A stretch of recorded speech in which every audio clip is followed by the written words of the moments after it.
Second trip to the mosque, and I'm about to go in, and I'm just on time after being lost several times, so a little excited and kind of a little flustered. Just giving you the update, and I'll see you in a bit. Alright. Hello, and welcome to my third video, I believe, and I am going to tell you about my most recent visit to the mosque on December 1st, I think it was. I missed a week. And that was because I just wasn't really able to go to it because, you know, it was around Thanksgiving time and apparently not many people went anyway. But everyone brought me stuff, and like Dr. Ali, the guy who does halakha, he brought me in a book, and I wasn't there to get it, and I feel really bad that they all brought me stuff and I wasn't there, and it was really upsetting. One thing that was really kind of awkward, I went there, and when I wear long sleeve shirts, I really don't like long sleeve shirts. I just don't. And it's just, I don't know, there's something about having something covering my arm, like, you know, I don't like it.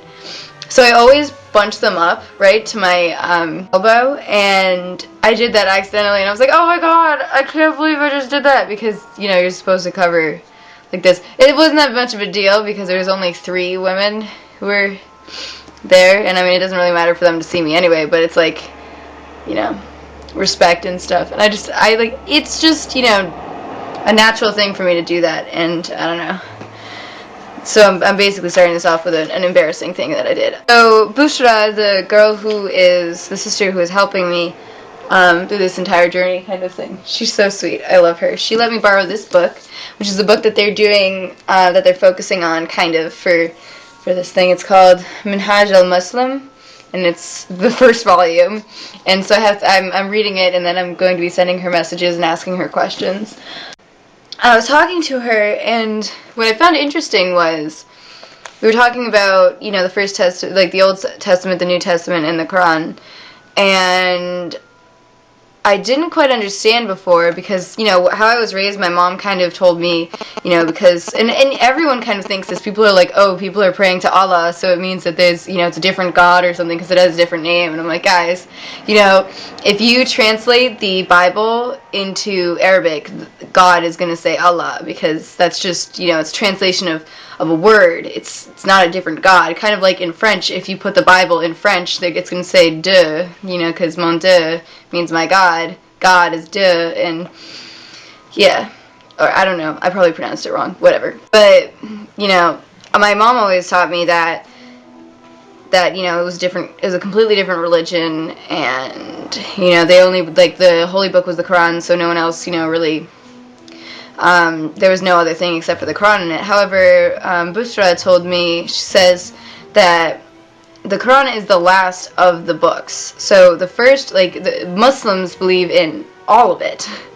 Like, the Old Testament, the New Testament, the Quran, all of it, you know, it's complete. The Quran is the complete religion.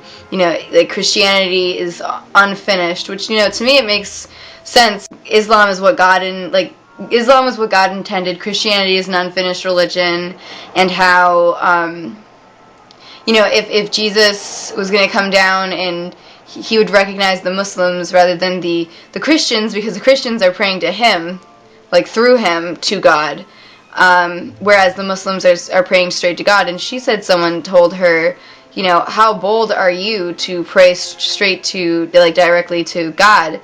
And she said back to them, you know, how bold are you not to? How bold are you to go through someone else, you know, and not pray directly to him?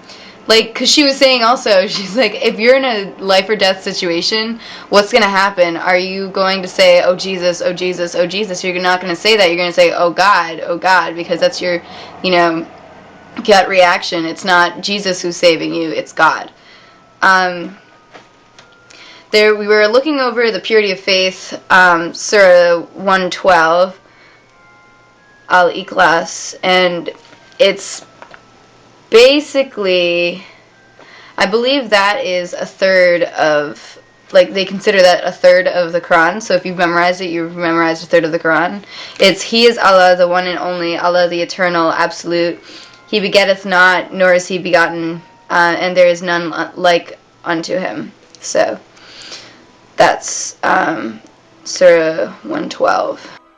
And Dr. Ali also said something which I understand perfectly.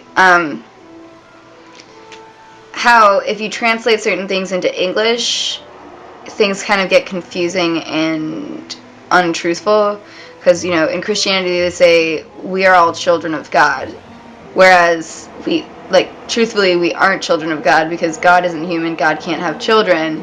We are the creation of God. However, we are not the children of God. And I fully agree with what he said. That makes so much sense. You know, the real verse, the real saying is we are all servants of God, because we are servants of God. We're not his children. You know, he didn't birth us, he created us. You know, or in the Christian belief they say Father, and he's not our Father, he's our creator, he's our Lord. It's different. And this time also I sat behind the wall instead of sitting, because I just felt so much more comfortable and relaxed that I didn't have to try and be, you know, perfect in front of Dr. Ali, because, you know, because when the guys can see you, well, the guys can't see you, really only Dr. Ali can see you, but, you know, you kind of want to be, respectful, and I didn't know how to be respectful, I didn't know how to, sit respectfully, I guess, so I sat behind the wall, and then, you know, no one could see me, so I could do what I wanted. So I just felt less stressed. You know, we talked about how God is perfect, and everything he created is perfect. And we see that through his creations. Someone said, you know, he said, what if someone says, if everything is perfect, what about sin? Well, his creations were born with a choice to follow and be perfect, or to sin. And Satan can sometimes be good, because the fear of Satan will lead you to God, which is, I guess, true in my case. I always feel so at home when I'm at the mosque. It just feels right being there. It just feels comfortable to me. I don't know why. My goal for next time is to memorize a few surahs in English, and read a little bit more in the Quran, and read some from this book, and have some questions, because they're always like, do you have any questions? And I'm like, I don't know, just teach me. And I just feel so stupid. Yeah, so that's basically what was taught, and I kind of agreed with most of it. Also, I spoke to Dr. Ali this time, and he kind of looked at me more, which, you know, maybe last time it was just because he'd never seen me before, so he was just like, oh, this girl's not serious. And this time he saw me and was like, okay, she's back again, this is good. You know, I don't really know, but he was looking at me and I was like, yes, good, because I hate when people, he actually kind of reminds me of my dad. He kind of looks a lot like my dad, which I think is funny. But, yeah, so it was a successful week, and I hope I get to learn a little bit more on my own right now with reading some books. I'm going to be getting a new Quran that has the transliteration, which means hopefully it'll have the English, the Arabic, and the transliteration of Arabic, so it'll help me be able to read and say it and know exactly what I'm saying, so it'll be great. And I'm really excited. Oh my god, this is a really good idea, and I can't believe. Anyway, look, this is the new I know I'm so weird, but I love this. I bought this 8 years ago. Not really, I'm sorry. I bought this about 3 months ago, and I just bought it because I like it. It's cute.